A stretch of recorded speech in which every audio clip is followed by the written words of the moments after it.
Hello friends, welcome to Kala's Food Hub. இன்னைக்கு நம்ம சேனல்ல ஹெல்த்தியான புதினா சட்னி எப்படி செய்யறதுன்னு பார்க்கலாம். புதினா சட்னி செய்யறதுக்கு அடுப்புல ஒரு வடை சட்டி வச்சு நல்லெண்ணெய் 1 ஸ்பூன் ஊத்திக்கலாம்.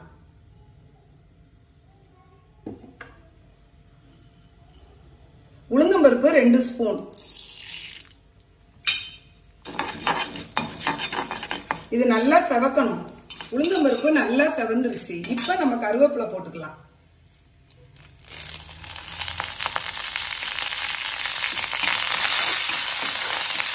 அடுப்பு சிம்ல வச்சு லேசா வதக்கிக்கலாம்.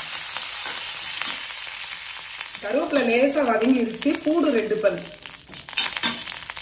பச்சை மிளகாய் சின்னதா இருக்கு, காரமும் கம்மியா இருக்கு, அதனால 4 மிளகாய் போட்டிருக்கேன். இது லேசா வதக்கிக்கலாம்.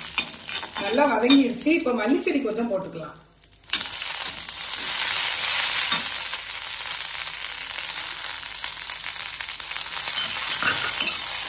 இந்த மாதிரி செஞ்சு கொடுத்தீங்கன்னா குழந்தைகளும் விரும்பி சாப்பிடுவாங்க. ஒரு கொட்டை புளி போட்டுக்கலாம். புதினா தலை 1 கப், இதையும் போட்டுக்கலாம்.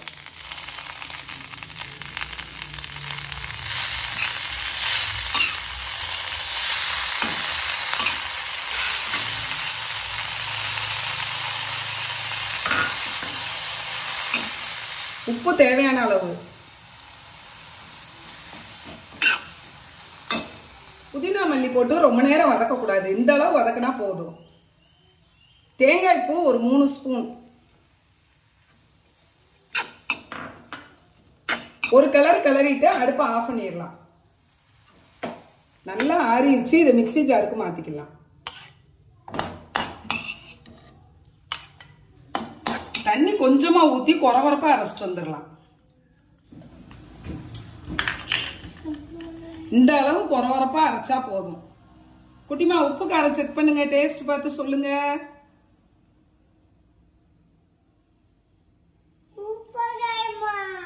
நல்லா இருக்காயா?